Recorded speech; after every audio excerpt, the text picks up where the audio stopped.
I'm Justin Boyd. And I'm 7-0.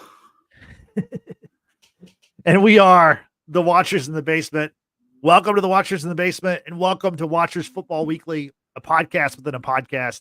And a podcast is all about the pigskin. Today, we are here to discuss week 8 of the NFL season. So, Frank, let's get right to it. You know, I was watching the games on Sunday, and you're right. Your Chiefs are 7-0. We're definitely going to talk about that. But I was like, what's going to be like the lead thing this week? And I was like, there really hasn't been anything big happen. And I'm watching the end of that Commanders Bears game. We had a 52-yard Hail Mary pass from Jayden Daniels to Noah Brown. As a tip drill, found him in the back of the end zone. Frank, what'd you think about that game and that play and just how crazy that whole situation was with Daniels, hurt last week. Wasn't sure if he was going to play. At least I wasn't sure he's going to play. He plays. It's a big matchup on CBS. You got Romo and Nance calling the game. It's the afternoon game against the other, the number one pick in his draft class, Caleb Williams. A lot of things going on. What'd you think about how it ended with the Hail Mary and just the game overall? Man, you know what? Not to sound harsh, Justin, I think that play was a symbolism and personification that Eagle should not be a head coach in the NFL. I have no problem with him as a person and as a defensive mind. Like, the defense is great. They have a young defense. They fly to the ball. A lot of young talent. Jalen Johnson, Stevenson, for all his issues that he had at the end of that game. Montez Sweat. They got a lot of great pieces defensively. A lot of young pieces. Yeah. But I watched that play about 5 times today because I knew we were going to talk about it today. Yeah. The first problem I had with that play is that there was a spy on Jayden Daniels. Yeah. Why is there a spy? You're 65 yards away from the fucking end zone.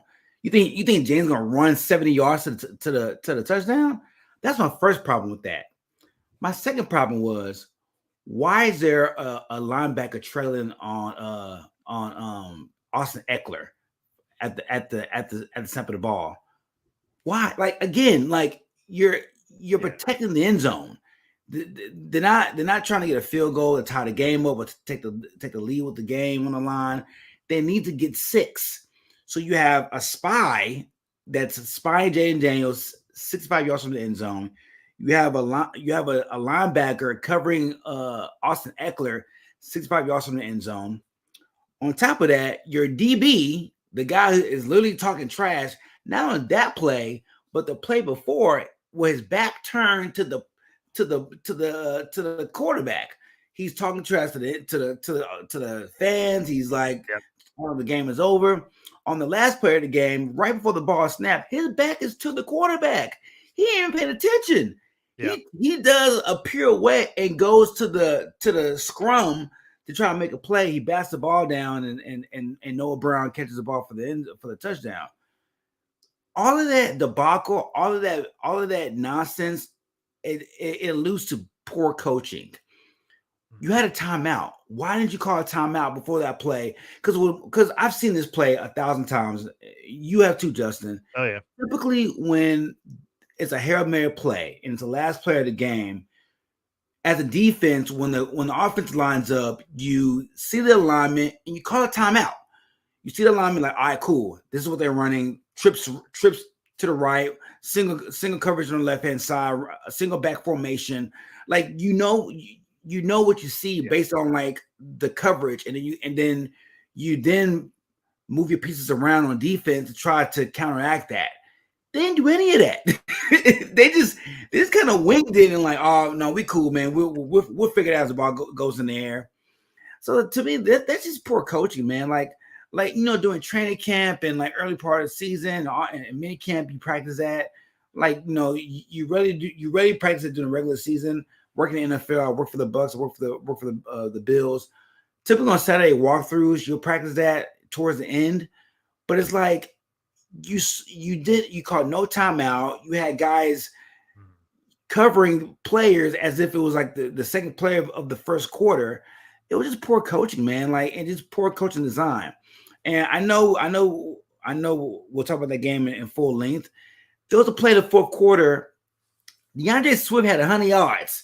He had a 55-yard touchdown run in the fourth quarter to bring it within one score, right?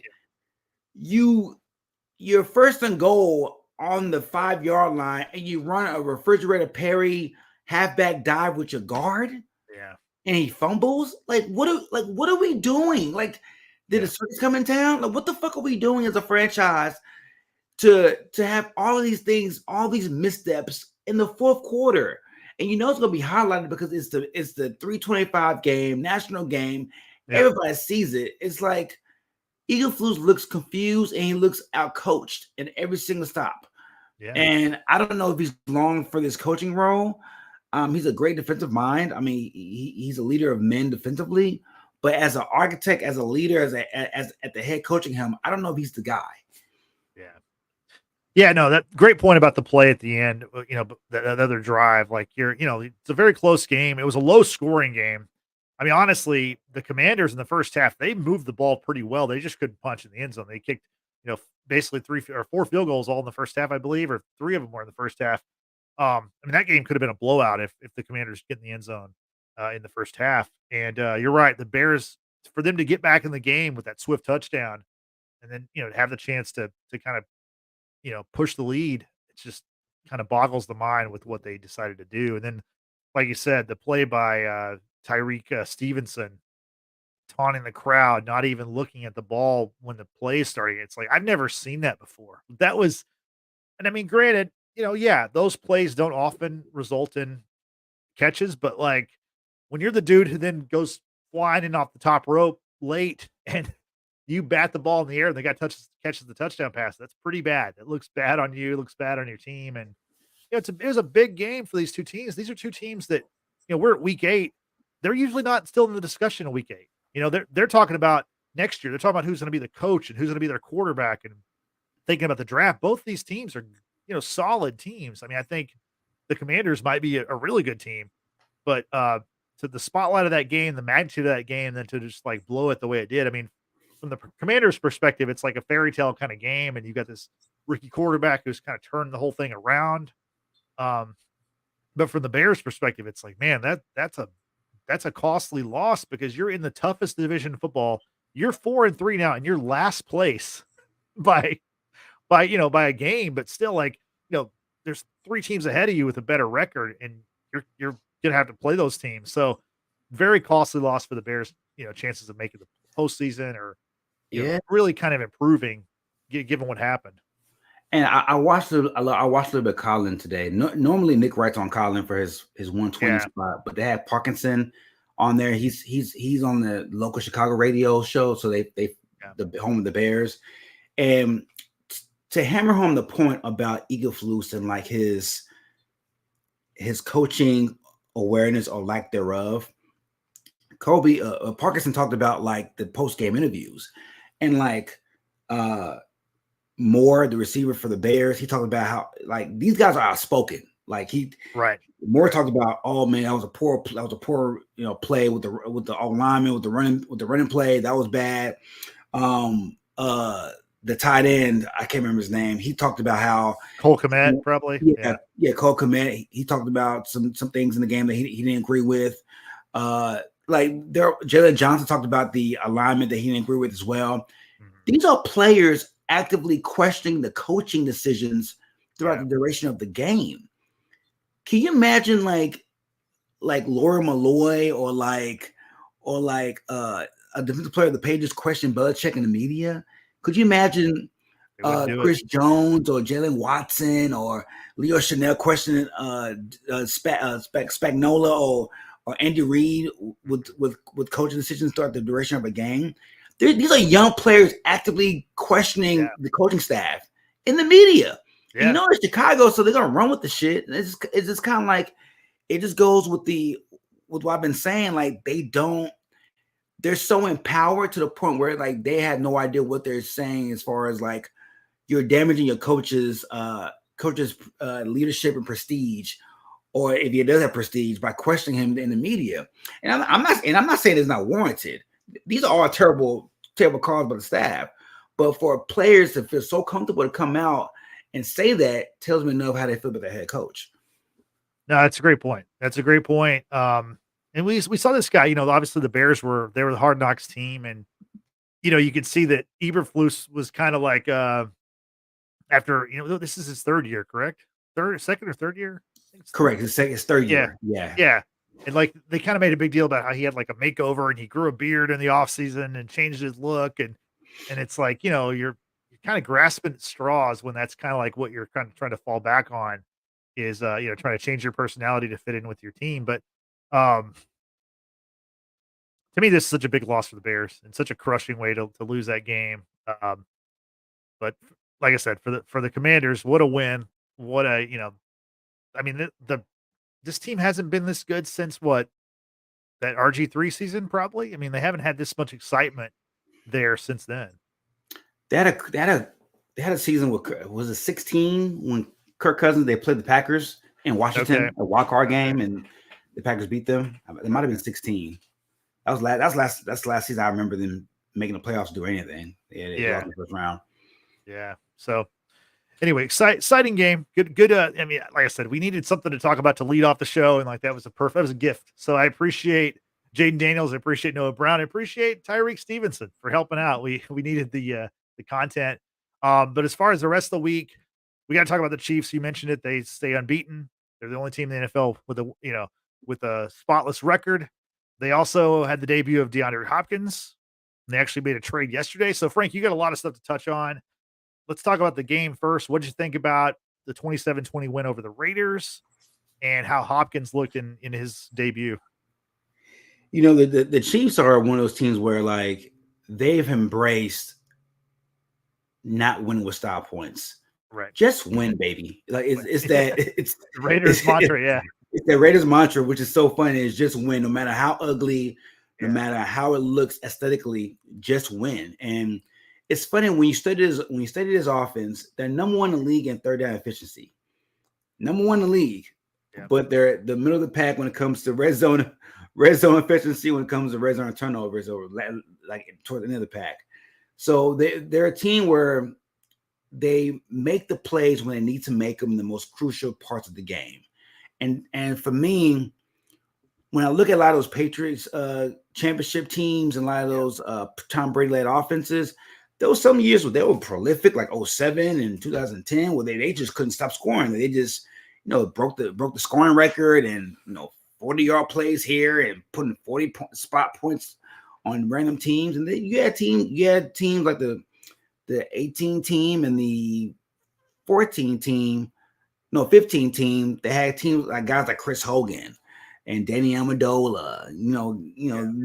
Not big play offenses, but very efficient. James White, guys that they were able to, make plays on third down, move the ball, matriculate the ball down the field. Chris Berman would say, and it wasn't pretty, but it got the job done. You kept the defense off the field, and you dictate the pace of the game. And that's what the Kansas City Chiefs are now. Like Andy Reid is such a great mind based on his personnel and what he has, and with Brett Veach as well at the GM spot. The collection of players that they have, they mold their philosophy on the fly. And going to training camp, having Hollywood Brown, having Rashee Rice and Nazar Pacheco, and 4.21 speed and Xavier Worthy. We thought the greatest show on grass, right? That was a plan going into the season. And now being down Rashid, now being down Worthy, now being down Pacheco, insert Kareem Hunt, insert a 4 tight end set with different tight end formations, insert now DeAndre Hopkins, Juju when he gets back. They're now matriculating to more of a ball control offense, 3 yards in a cloud of dust on offense. But now their efficiency has gone up at the same time. Combine that with the defense that they have, being able to make plays. I think they haven't allowed more than, I think they allowed 21 points twice so far this year. They've made so many plays on defense and dictated, rushing the passer, and their secondary is taking one of your best weapon on offense. They are so dangerous because they don't need to win with stop points. They just beat you down and matriculate the ball down the field, and before you know it, you're frustrated and you're down 10 in the fourth quarter, and you don't know why. So it's one of those things where now I'm like, just stay healthy. Yeah. When I'm watching that Raiders game, man, like every week we've had an injury the last 6 weeks of the season. Every 6 weeks in a row, we had it. And last week was Jayden Watson, the cornerback with the Niners. This week it was Jordy Folston, our tight end that we got from Miami that was on our team in previous years. I'm just like, look, man, just come in health free or come out health free. But I thought DeAndre Hopkins looked great. I know he only had 2 for 29, but his presence was felt, like being able to open the field, open the intermediate passing game, creating space for Kelsey. Kelsey had 10 catches in this game. Yeah, big game for Kelsey. Yeah, big game. A lot of it is the DeAndre Hopkins effect. And remember, for those who are saying, oh, he ain't doing anything, you only had 2 catches, the motherfucker got traded on Wednesday. Right. He got that Wednesday morning or Wednesday evening. He had 2 full practices, Thursday and Friday, and maybe walked through on Saturday. So for him to have the impact that he had on only like 2 practices bodes well for moving forward. And then if Juju gets back, now you got Juju, Hopkins, Worthy. If Hollywood doesn't have any setbacks, you may get Hollywood Brown at the end of December, Pacheco at the end of November. All of a sudden, man, you have something to be reckoned with on offense. So for the game itself, man, I was very pleased. I mean, another fluky Mahomes interception with the tip pass that created a res opportunity for the Raiders. But again, inside the 5, they couldn't score, and the defense came up big again. And the defense just keeps finding ways, man, to like make plays, keep us in games, not create distance for us, and it's a beautiful thing to see. George Karlaftis, our defensive end, he's making plays. He's getting home a lot, even though the sacks are not there. His win rate is one of the best in the league at the end. So I have no issues, man. I think once we get DeAndre involved in the offense a little bit more, and that'll open up our red zone efficiency. So I'm very pleased with the Chiefs so far this season. Yeah, they, like you said, they haven't put a bunch of style points out there, but they're that champion veteran team that's just hard to beat. And like, I don't know how much have they trailed this season? Doesn't seem like they did trail in this game a little bit, but they haven't trailed much at all this season. No, right? Not at all. Yeah. I mean, no, it's a veteran team, man. They know what they need to do, and like they don't get too high and don't get too low. Yeah. Pat Mahomes has a above 500 record being down 10 or more in the game. You're not gonna blow them out.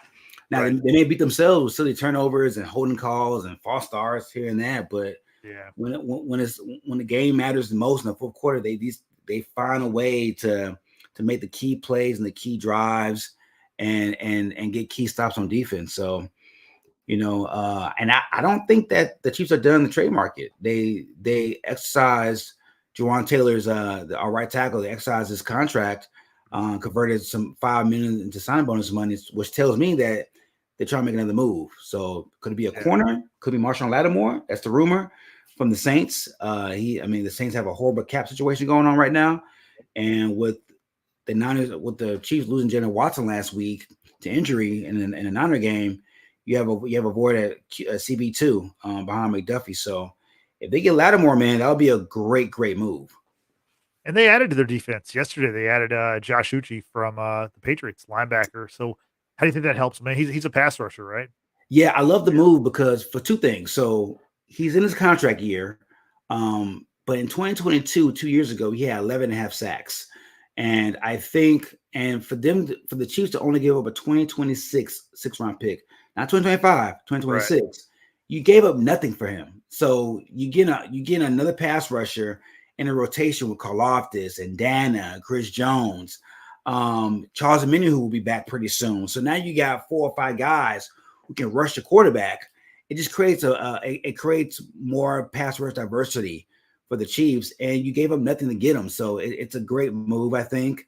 He'll see a lot of one-on-ones because Chris Jones is going to take up double teams every single time. I love the move. Just another shrewd Brett Veach move. Yeah, no, they're the champs for a reason. So we shall see what happens. They play the Buccaneers on Monday Night Football next week in Week 9. So we'll talk about that next week. Moving on, let's talk about the Texans. Texans got the win over the Colts. Another close game. They swept the season series against the Colts. Only the second time they've ever done that in team history. But it was a costly win because today we learned that they lost Stephon Diggs for the rest of the season, out with a torn ACL. Obviously, Nico Collins is still out. We're not sure exactly when he's going to come back. They play this Thursday on Amazon Thursday Night Football at the Jets on Halloween night. Quick turnaround for the Texans. But what did you think about this game and the impact of losing Diggs? The Colts, and I know we'll talk about this in today's show too. At the time I was watching the game, and I watched some of it. I as a football fan, I feel like I deserve better. And and as a fan of watching quarterbacks play, if you can't make simple throws, if you can't make simple elementary pro level throws as a fan, you're not gonna have my attention for long. And look, I root for Anthony Richardson. I want him to do great things. I think he will do great things eventually. But I've been saying this since his rookie year. He should not have been playing. He's a project. He's the walking definition of a project. And he's so raw, man. He's so raw. Like, he has a lot of talent, but mechanically he needs work. And the coach had to ask himself this question: do we have enough on the roster, on the 53-man roster, to make a run for the playoffs? And if the quarterback, if the signal caller position is holding us back, then we need to make a decision and look deep within, intrinsically, and say to ourselves, who gives us a better chance to win today? Is it Joe Flacco or is it Anthony Richardson? And when you watch the last month of the season, Justin, the answer was clear. It was clear as day. Yeah. Every time Richardson got hurt or got nicked up and missed a game or missed a quarter or missed a half, when Flacco came in, the offense was proficient. They could make downfield throws. They had weapons, and Flacco did a lot of his damage without Jonathan Taylor. Jonathan Taylor was hurt most of the season at first. Yeah. Now that he's back, you have A.D. Mitchell from Texas. You have Pierce. You have Michael Pittman Jr. You have pieces, and like I feel like they weren't being real with themselves. And it's okay, man, to sit the quarterback down. Look at Jordan Love. His first start in 2022 against the Packers, against the KC Chiefs, he didn't look good. He looked overwhelmed. He looked uncomfortable. And there were reports in training camp that he didn't look like he was ready, which is okay. Like, you are a quarterback coming out of college, and you're transitioning to the best of the best. And I feel like the coach kept running Richardson out there to justify the draft pick that they got him at 5. And that's not fair to him. That's not fair to the fan base. And more importantly, Justin, that's not fair to the veterans in the locker room. Yeah. These are grown men mortgages. They're trying to win football games. They're trying to keep their jobs. And it's not fair to these guys to be busting their ass Sunday and in and out and losing games when you have a better alternative on the bench in Joe Flacco. So that was a part of the game. I think Richardson was 3 of 16. Like 3 of 16, bro, in a pro NFL game. I've watched some bad quarterbacks, bro. I've watched Nathan Peterman.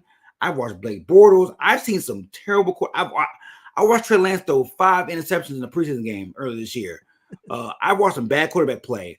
That was one of the worst. Yeah, that was one of the worst. Like, he didn't turn the ball over like that, but he was just missing guys left and right. He made just remedial decisions with the football.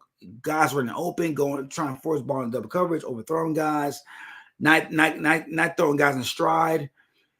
You can't waste time when it comes to guys' jobs on the line. Yeah. If you're an assistant coach or OC or a quality control guy, and you're watching this guy play, and you're saying to yourself, I might be out of a job because the front office is not doing right by the franchise, and that's what was going on.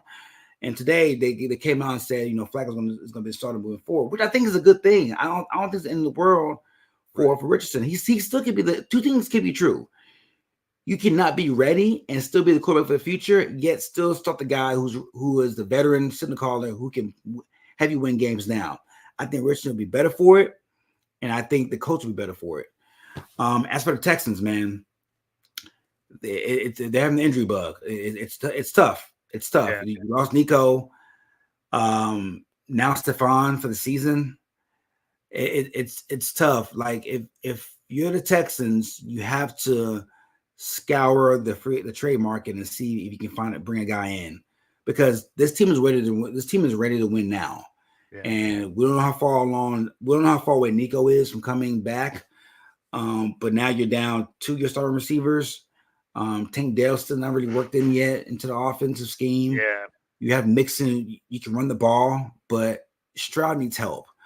And if you're I was gonna say Charlie Castle. I can't remember. I don't know who the GM is now, but It's the guy from the Patriots. What's his name? Nick Caserio. Yeah. Caserio. If you're Caserio, man, you're putting in calls right now to find out another receiver to put in, to at least fill the void until Nico gets back. But yeah, I mean they look good, but the same issues, man. Offensive line issues, not being able to get separation with the receivers that they have on the field, and Stroud's getting frustrated. And it was they won, but I think that was more so due to the coach's inability to make plays down the stretch and shoot themselves in the foot more so than the Texans winning it.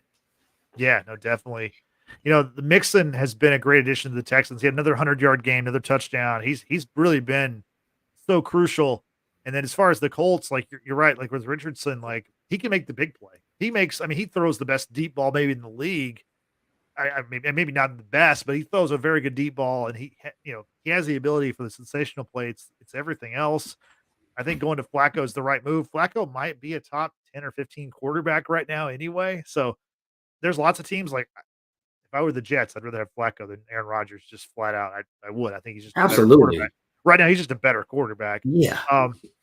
But with Richardson, to me, I think what the Colts need to do is like come up with a package where you can kind of slowly work him in, get him in the game, give him some chances, not just to run, but some plays that he's comfortable with, and like kind of let him grow. Because you're right, he is a project. He's only played in 10 games, and you're also very correct in the fact that they're running him out there because they drafted him so high, and that's the sole reason why they're like, you're right. He can be the quarterback of the future. He doesn't have to be the quarterback of right now because he's not ready to be a quarterback or starting quarterback right now. So yeah, it's really interesting to see how they go. Especially when you have a team that can win now. Like you have exactly. pieces. Yeah, I mean, even right now, yeah, the Colts are 4-4. They're still in it. Like, I mean, we'll see what happens going down the road, but like they're still not out of it. They're a competitive team, and both games against the Texans were tough. I mean, the Texans won the first one by 2. They won this one by 3. So, very, very close contests. They were tough. They were tough out for the Texans last year also. So, we'll see what happens with the Colts, but I think going to Flacco is the right choice.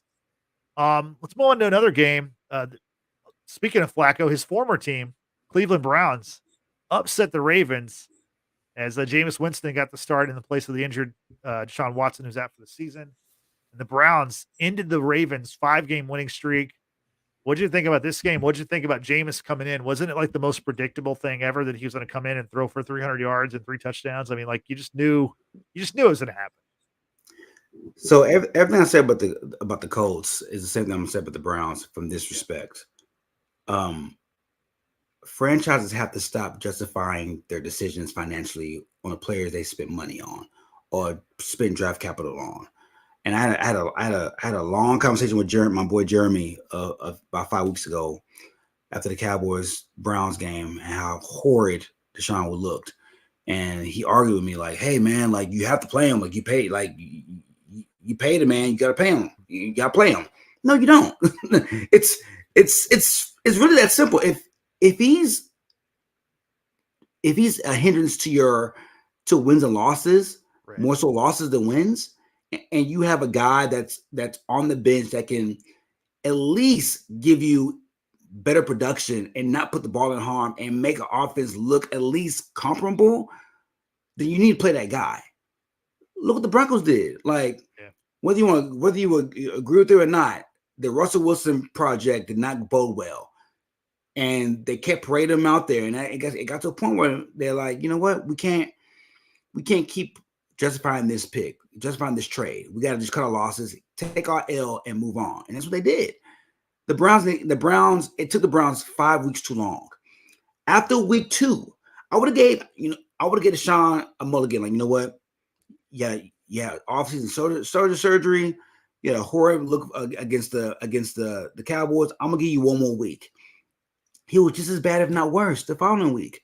Yeah. That at that point, I would have just pulled the plug and started Jameis. But this is a clown ass franchise. Like James was he was inactive for like 2 games. Your backup quarterback, your number 2 quarterback, was inactive, bruh. That's a clown. That's clownish shit. Like, why is your backup quarterback inactive?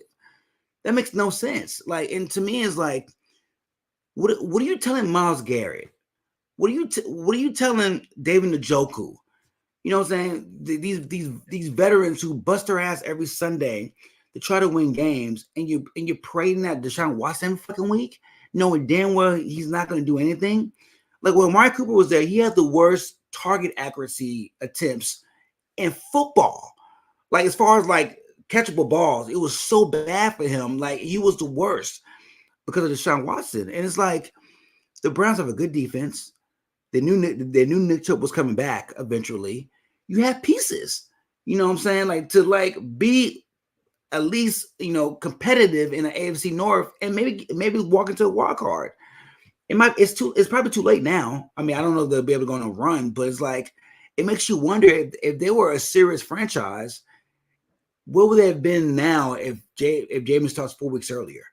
Yeah. Because now I watched that game. The offense looked prolific. Like, and I get it. The Ravens were down both their starting corners and Humphrey and Nate Wiggins. I get it. But again, even when the corners for the Ravens were healthy, the Ravens are last in pass defense.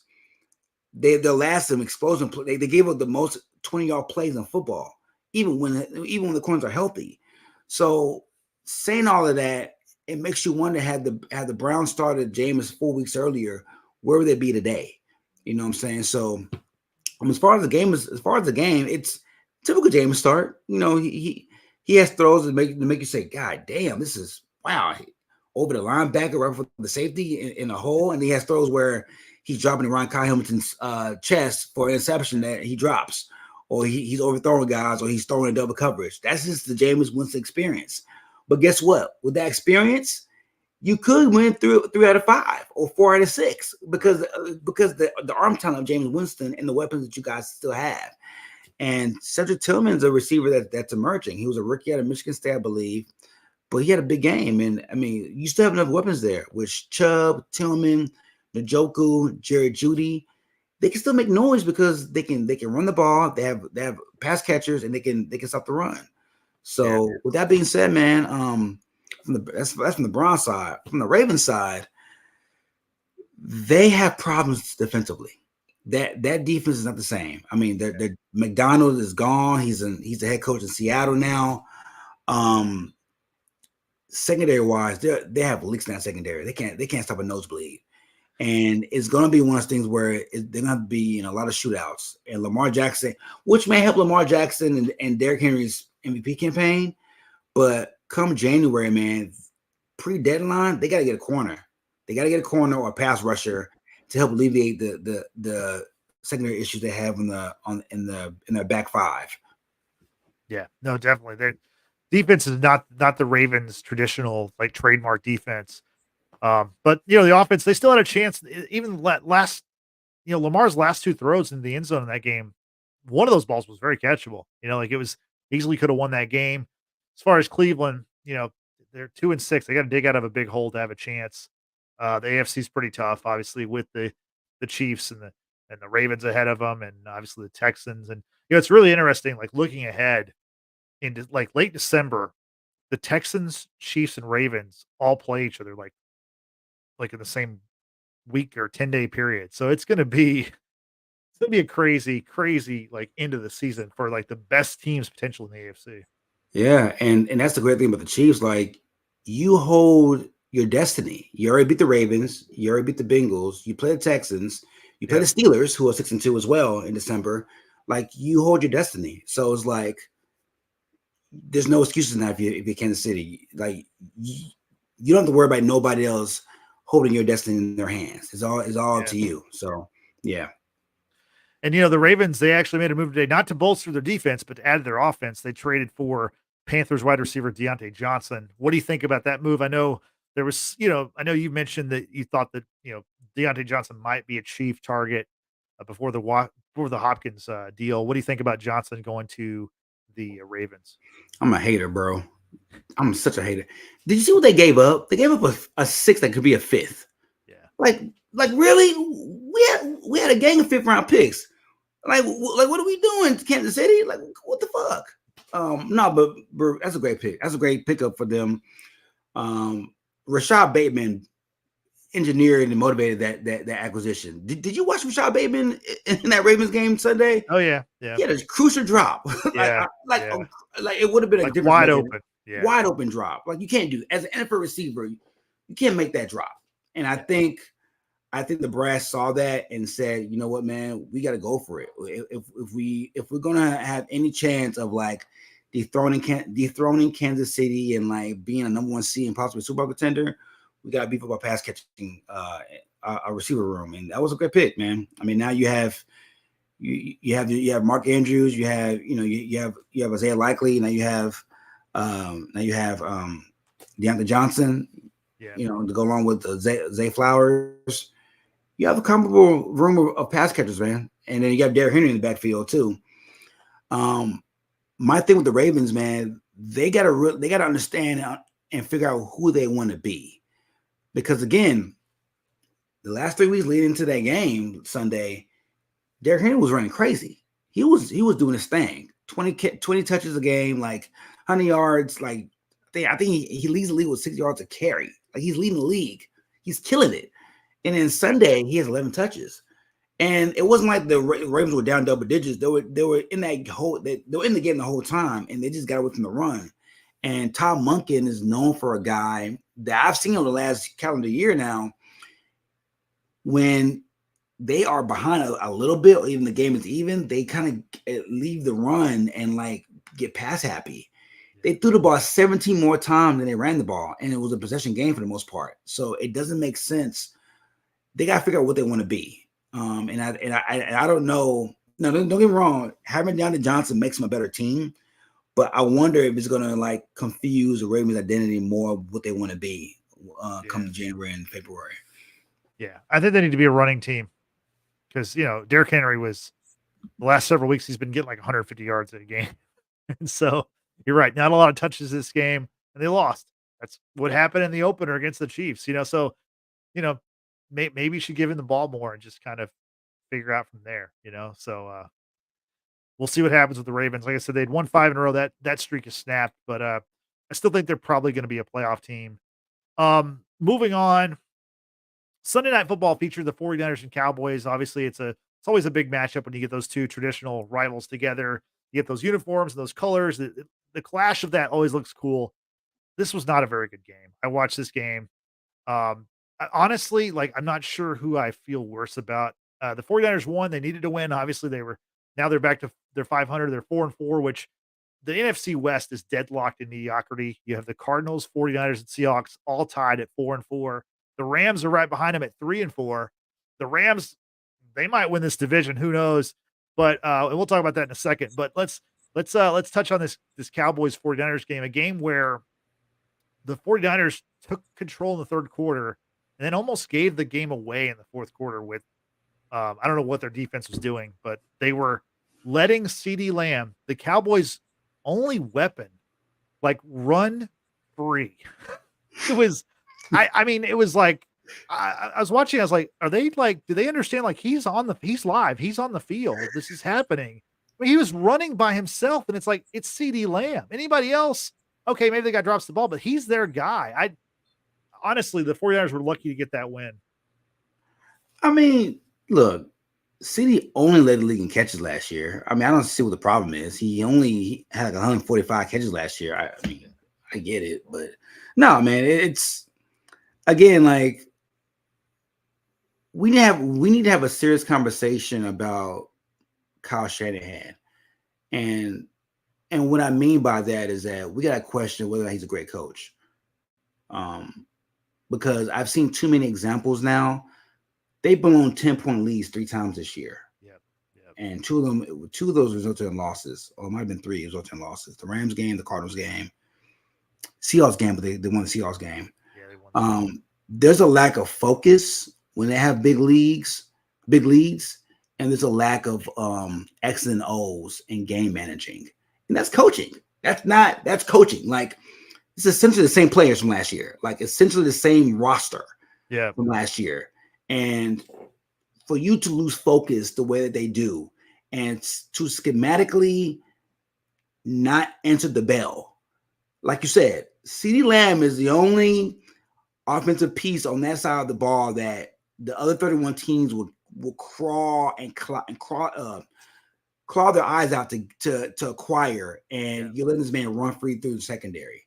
And I don't understand it at all. I don't know if it's an ego thing. I don't know if it's or I don't know if it's like one of those things where it's like, oh man, like he'll get tired eventually. Like let's just let him get the hot hand. He'll eventually tire out. Like this is not basketball. Like he's not gonna get tired. Like he gets 35, 40 seconds in between play clocks to gather himself. Like I don't know what that was, but I think we need to start questioning Shanahan as a great coach. He's a good coach. I'll give him that, but I don't think he's an elite coach. This is too many times now. I've seen examples of teams that he's lead lose focus. And I'm not, and even back in the Super Bowl as OC, like the play call in that Super Bowl to lose a 3-score lead against Tom Brady, like this is becoming a pattern with him. And I think Christian McCaffrey was a good cover, a good masking agent. I think D'Amico Ryans and previous Robert Saleh were good masking agents defensively. But even defensively now, like they're not as good as they were in previous years, and that's a coaching thing as well, you know. So I don't think they're gonna win the division. I think they'll make the playoffs, but the Rams are coming. Cooper was healthy. Cooper's healthy. Stafford is doing his thing. Like Kyron Williams is a monster at running back. They're coming, and that's my pick to win the division now. I think they're gonna win the division. And they already lost a game to the Rams, and that next game is going to be a big game for them because they have to break even. If not, they could miss the playoffs. Yeah. So from the Cowboys in, nothing that the Cowboys do or don't do surprises me, because if you remember, Justin, in our first show, I didn't have them making the playoffs. I had the Eagles and Commanders making the playoffs. So what they're doing, I expect. They're not a good team. They can't run the football. They can't protect the quarterback. Dak does not raise the level of play around him. They run a very archaic offense, very early 2000s offense. Mike McCarthy is a very archaic play caller. The few times in past years that the Cowboys offense looked prolific is when Kellen Moore was the OC, when he was calling plays. They threw the ball a lot more than he ran. Sure, fine, but it was cutting edge. They had wrinkles in the offense that was like, you know, more advanced in play calling in the play calling world. This offense, there's no motion, there's no movement pre-snap. It's just a very archaic offense, and this is what they are. This is a 7-win team. They're not going to be any good teams. This is a 7-win team that we're looking at right now. A 7-10. This will be a top. They'll pick top 12 in the NFL draft this year. Now, again, like I'm not surprised by this. This is what I expect, you know.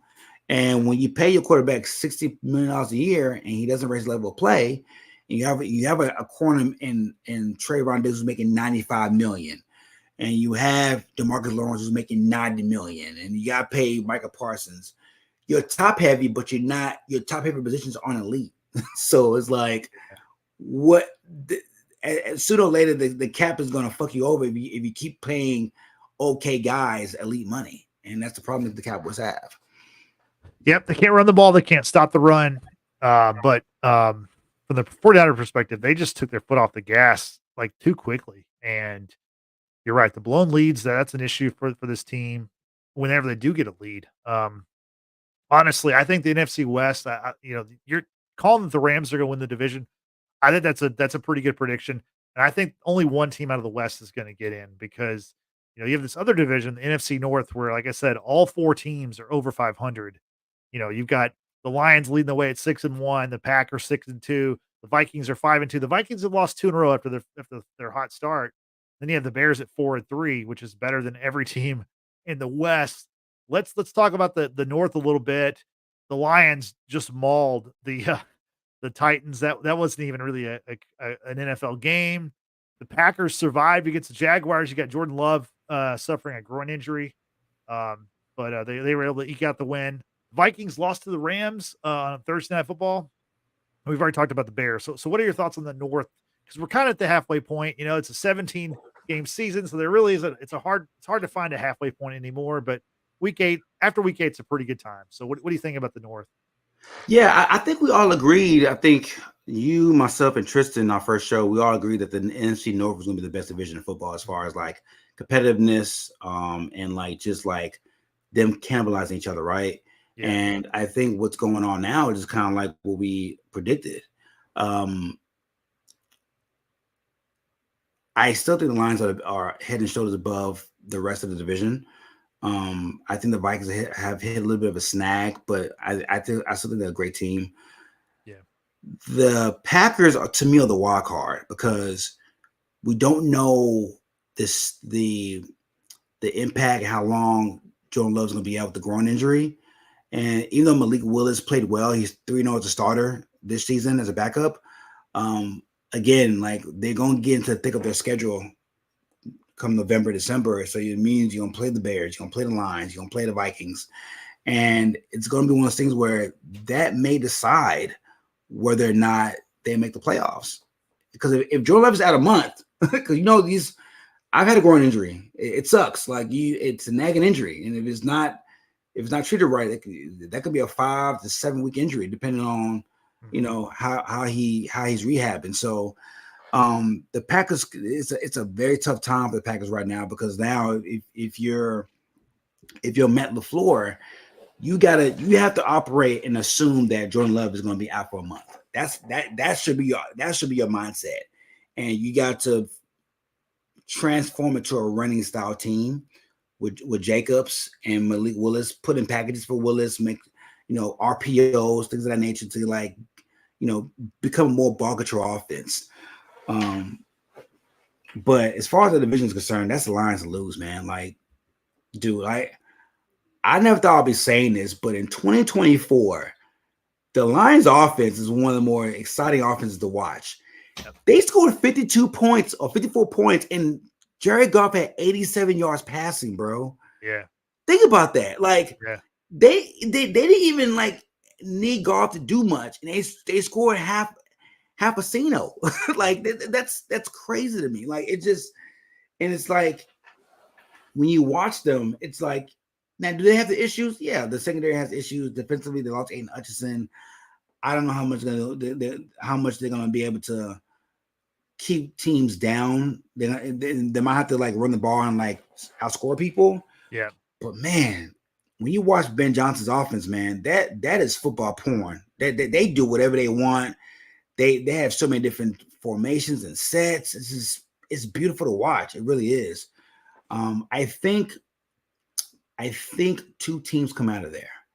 The Lions for sure. Yeah. And I'm going to say the Vikings. I think that those two teams come out. I'm uneasy about the Jordan Love injury. I don't know how long he's going to be out, and that could be a letdown, because if he's out 4 weeks or 5 weeks, that means 7 games possibly that he won't be playing this year. Yeah. And not that I don't believe in Malik Willis. I just think that the competition schedule is going to be too tough for them. As for the Bears, I don't trust Eagles, man. I think the Bears will win 8 games. I think for sure. I think they're the 500 team.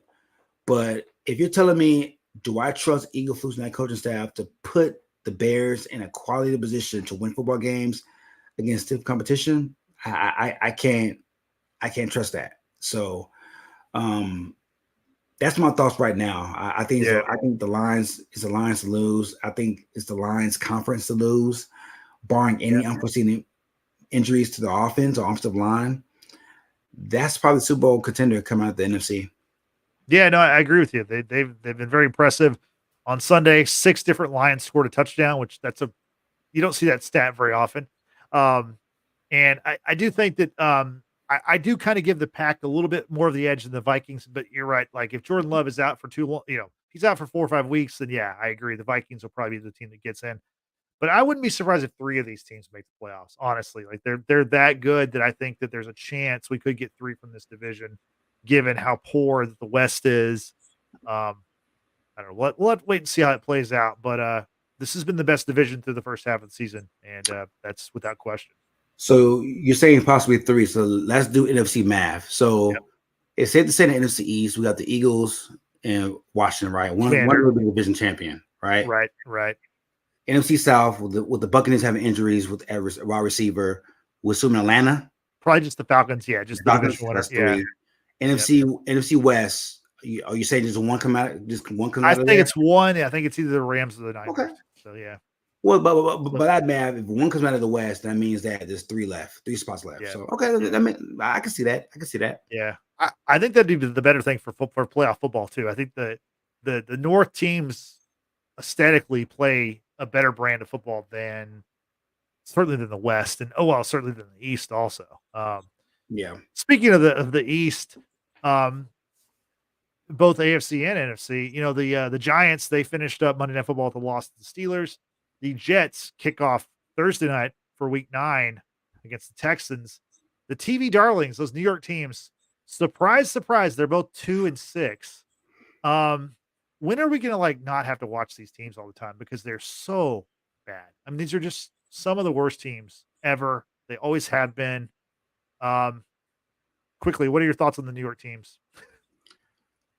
I get it. Due to NFL contracts and scheduling, you have to give everybody a primetime slot. I think they should eradicate that. If you or flexing should be for 17 weeks. Yeah. Because if as a football fan, I didn't watch Monday Night Football, so I can't give you quality analysis from that game. Yeah. I just refuse to watch Daniel Jones. I don't think he's a good quarterback. Yeah. I'm sure he's a good person. I'm sure he recycles. I'm sure he pays his taxes. I don't. You're not gonna sit here and tell me with the World Series on and NBA back that I'm gonna sit there and allot 3 hours to watch that motherfucker through the football. I can't do it, Justin.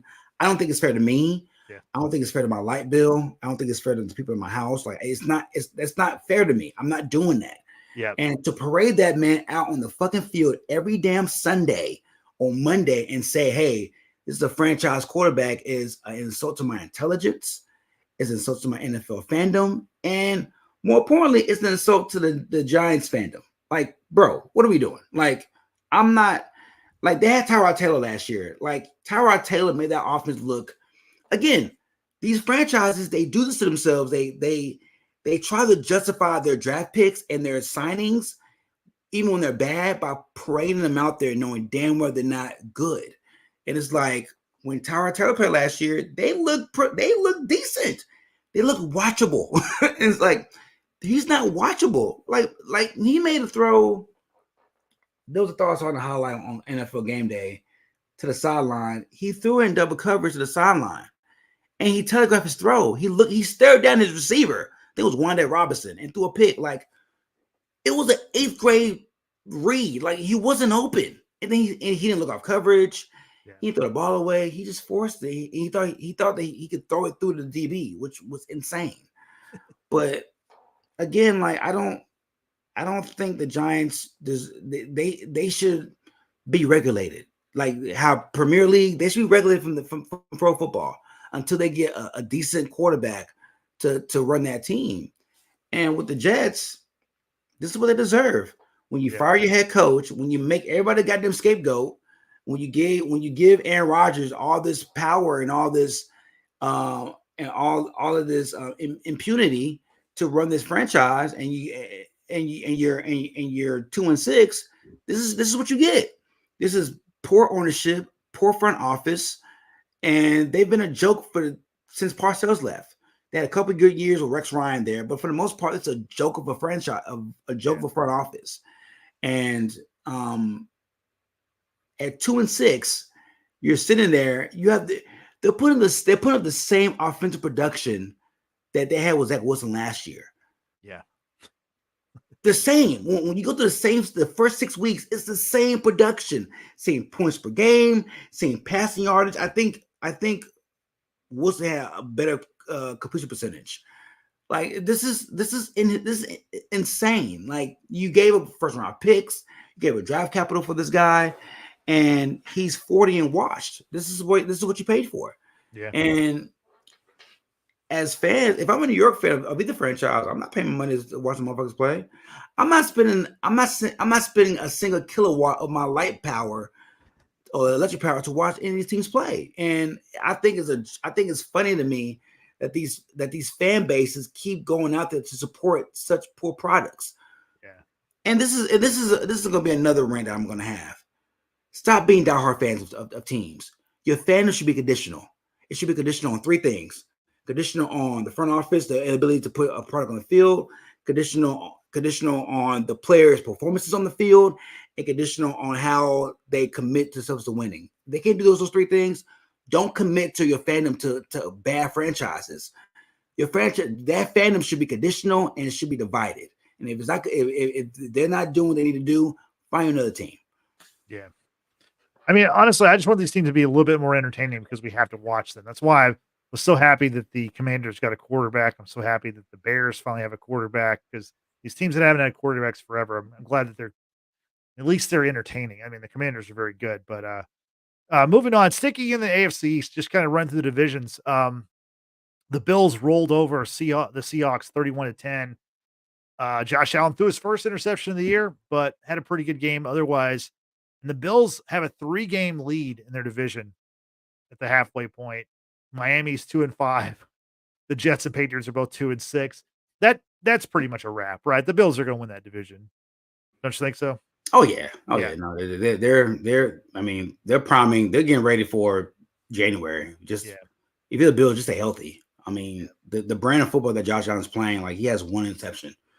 like he's playing a great brand of football. He's taking care of the ball. They're running the ball at a high clip. Like James Cook, the good Cook brother, is really producing for that team, and he looks like a primetime back. He's doing his thing. Keon Coleman, receiver from Florida State, he's coming to age. I typically judge receivers, especially rookie receivers, Justin, by the second half of the season, because with rookie receivers, it's a lot to pick up from the playbook, learning your splits, learning your corners, watching film. And it takes about 8 to 10 weeks to see how comfortable a receiver can get, especially in a good offense that has a good foundation. And you're starting to see now with the acquisition of Amari Cooper, Keon looks very comfortable. And with Dr. Kincaid and James Cook and Shakir, who's another receiver who's benefiting from having Amari Cooper there, they have weapons and they can run the ball, and that's going to be able to protect that defense. It's not as good as it was in years past. And if good Josh Allen can not create turnovers, they're a Super Bowl contender. Yeah, no doubt. I mean, they're certainly right now. They're at least probably going to be the 2 seed. If they kind of keep their nose clean, they should be okay. And get the 2 seed. Sticking in the AFC, we've talked about the Chiefs a lot. I just want to mention they do have a 3-game lead in the loss column right now in the AFC West. Second place is the Broncos at 5-3. Then you got the Chargers. Then of course the Raiders are bringing up the rear. What are your thoughts on the other 3 teams? We talked about the Raiders a little bit. What are your thoughts on the Chargers and Broncos? They're both I thought the Chargers would be a playoff team. They're kind of right in the mix, but what about the Broncos? It's got to be a surprise to see that they're 5-3. I mean, I was wrong about Knicks. I think my comments in week 1 of our podcast was I'm not really concerned about him. I don't know much about him. He has to do something for me to like, and not that he's blowing the socks off stat wise, but he's getting more comfortable, as you can see. When you watch him, he's not making boneheaded mistakes as he was earlier on in the season. I mean, they're using Javonte Williams, the running back, a lot more now in the running game. Their defense just lights out. Like they can create turnovers. They can rush the passer with 4 down the blitz. And if you're Knicks, just take care of the football. He's starting to get rapport with Troy Franklin, the rookie from Oregon. You see that rapport getting better and improving over the last couple of weeks. They're a playoff team, man. They're good. I mean, that defense travels. They travel, man. They can make plays, and if they can keep games in low 20s, high teens, they got a chance to win in the game. I know we played in a couple weeks, and I'm not taking that game lightly. That's a game that I'm going to be really honed in on because, again, they have a defense that can turn the ball over, and that defense and the Bengals defense always gives Mahomes the fits. So, as far as the Chargers, like you, I had Chargers as a playoff team. They just, man, they lack playmakers on the outside. They don't have a lot of make plays talent, on the outside. Every once in a while, Quentin Johnson will make a play here and there, but they're not consistent enough. Ladd McConkey is slowly emerging as a number one receiver. Yeah. But overall, man, they can't play this brand of football for 17 weeks. This like close to the vest, 3 yards in a cloud of dust, and not be able to take the top of a defense. You gotta be able to throw the ball downfield. And I know it's early, it's year one. So, Justin Herbert's he's a model citizen. He's not a guy that's gonna really rumble in the locker room or not that we heard of, but this time next year, if this offense is not like maturing passing wise, you might see some frustration from Herbert because he has a big arm. He's very talented on the football, and they got to go into this offseason with the mindset of getting pass catchers, guys who can stretch the field, intermediate guys, to create balance because they can run the football. Dobbins has been a revelation for them. He's been great, but again, like they're easy to guard. Like you just stack the box and dare Joshua Palmer or Quentin Johnston to make plays. And so far, more times than not, they're failed. So unless Ladd McConkey really becomes like a super Julian Edelman, a guy who can just move the chains, even with that, he's going to have help. And they just don't have enough help in the passing game. Yeah. They lack talent on the offensive side of the ball, but if they're fighting for a playoff spot, that's really good progress for Harbaugh in his first year and for that team because obviously they were terrible last season. Just kind of finishing up the AFC, the Texans have a 2-game lead over the Colts, and they also have the tiebreaker because they beat them twice. So that seems like the Texans have a pretty good command on that division. Let's wrap up with the AFC North. We haven't mentioned the Steelers; they're leading 6-2, and we talked about the Ravens. We talked about the Browns quite a bit. Let's talk about the Steelers. Let's talk about the Bengals, especially. The Bengals got rolled by the Eagles at home, 37-17. They're 3-5. Are the Bengals a playoff team? Yes, I'll say so. They're a playoff team. Now the playoff first round exit team. Yes. Yes. Yes. I think when I watch the Bengals, man, when one of the guys when Higgins is not playing, that offense is different. They roll coverage to Jamar Chase. They already can't run the football as is. Their strength are their two receivers, and when one's not playing, it kind of off kilters the offense a little bit. And you saw that Sunday. They just can't. Nobody else is comparable enough to make plays outside Jamar Chase.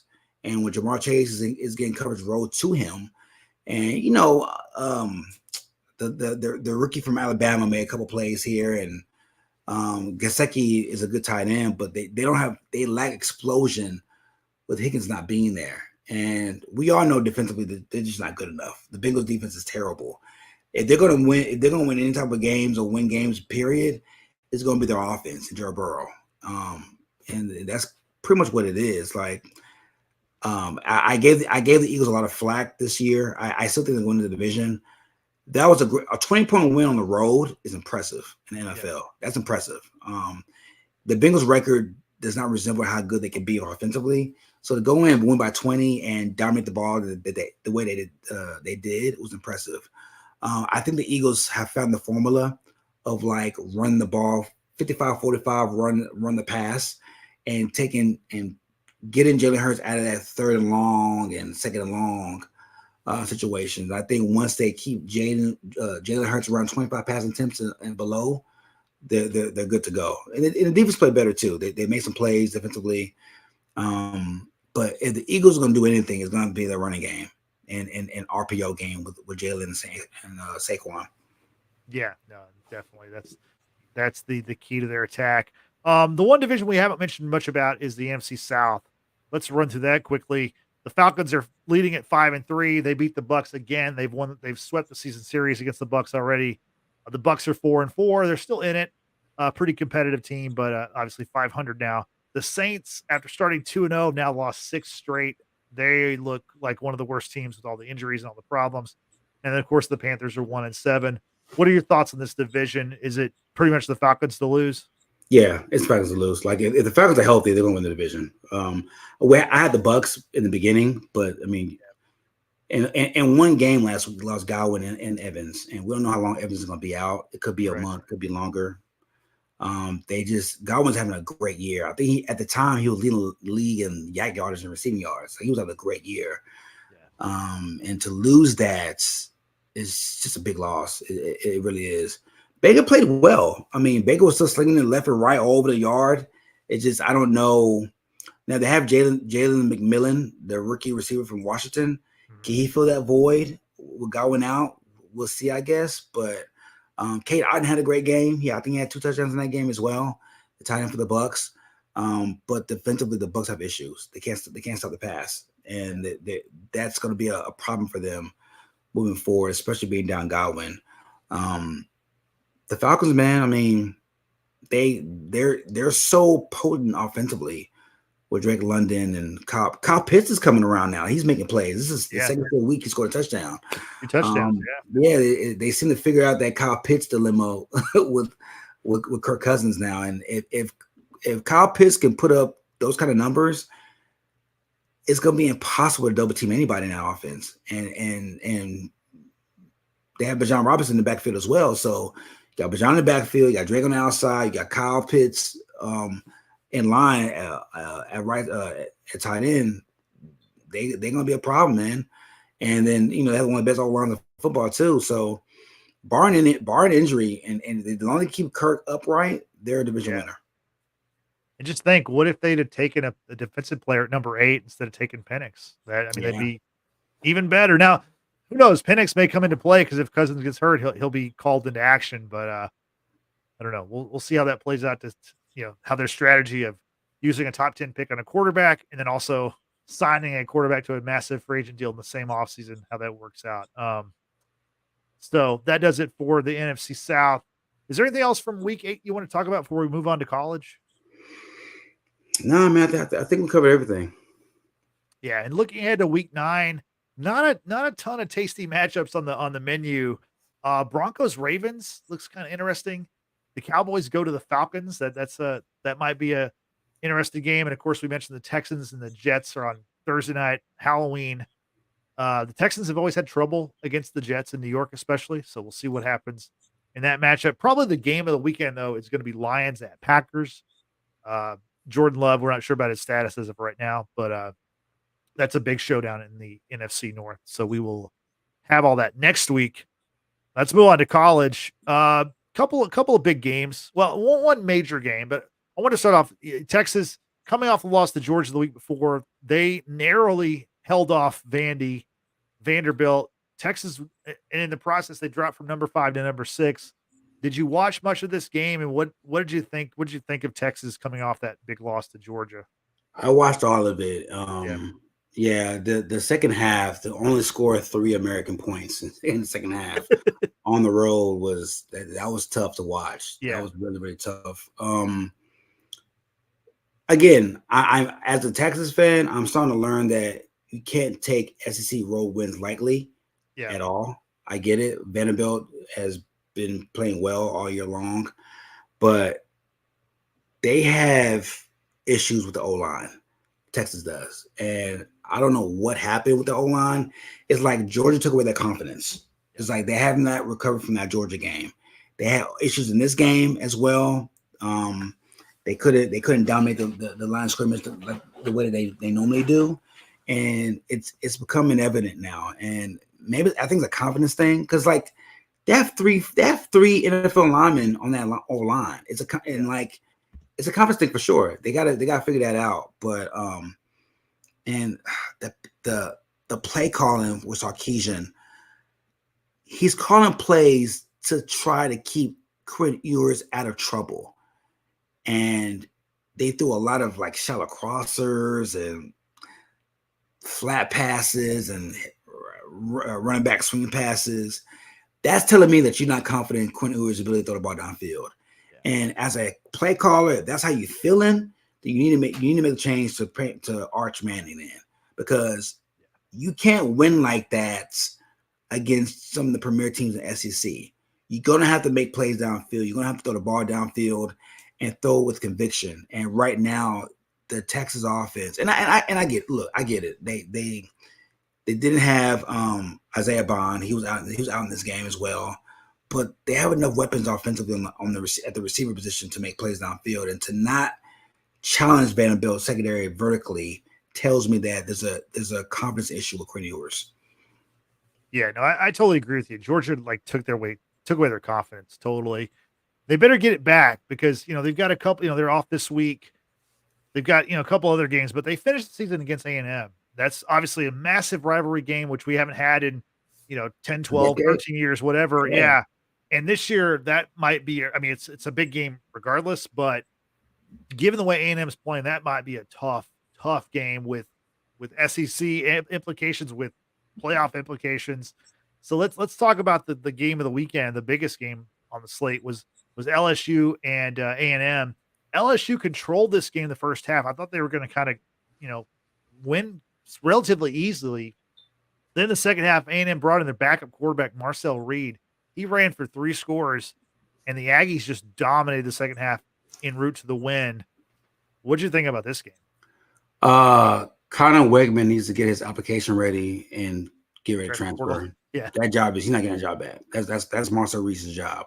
Yeah, and to me that's I like that move by the coach, because he saw that he had a large enough sample size over the last month to see that when the offense gets stagnant, Connor Wegman is not finding ways to get him out of a funk. And sometimes to shake up an offense and to get confidence back is a quarterback change. And they were losing that game. I think, by 2 scores when they pulled Wegman. And when they put Marcel Reed in there, it was a boost to the offense. And now, Marcel Reed, he made a lot of plays in the passing game. But guess what? With a week of practice and installs, and now he knows he's the guy, they're gonna add more to his plate. And the offense looks dangerous now. It looks cutting edge. It looks prolific. They look like they can make plays. And that's a thing where in today's NIL world, with so much money stuck into these quarterback positions, if you're not producing and they're paying you, they're gonna bench you and find someone else that can do the job. Yeah. That quick hook is more quick than it ever was. And I think now A&M is formidable now. They were formidable before, but now with Marcel Reed there, they could be a problem for Texas and for other teams that come to College Station. Yeah, I think so. I think that game at the end of the year, that it's the Saturday after Thanksgiving. That's going to be a massive game. It was going to be a big game regardless, because it's Texas and A&M. Of course, for all of us here in Texas, that's a big game every year. But now this could be, could determine a playoff spot for sure. So looking forward to that matchup. Is there anything else from the college weekend you want to talk about? Colorado, man, 6-2. Yeah, they've whipped off some wins. They're number 1 in the Big 12 right now.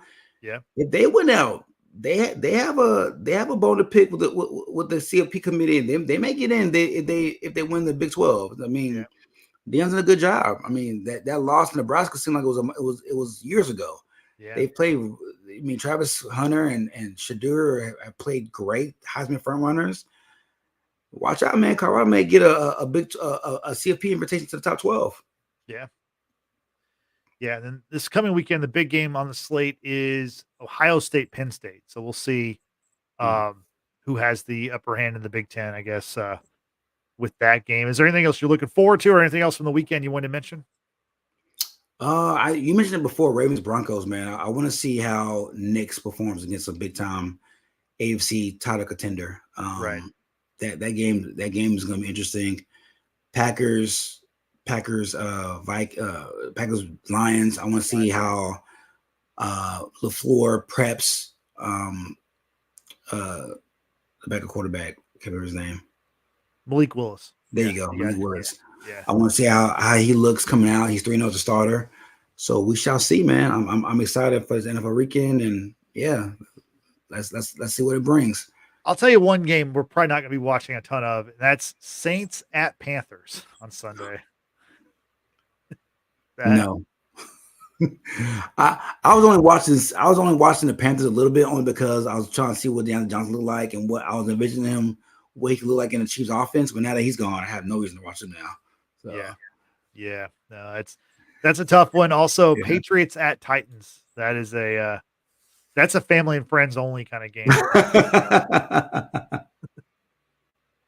No, I'm good. I'm good on that.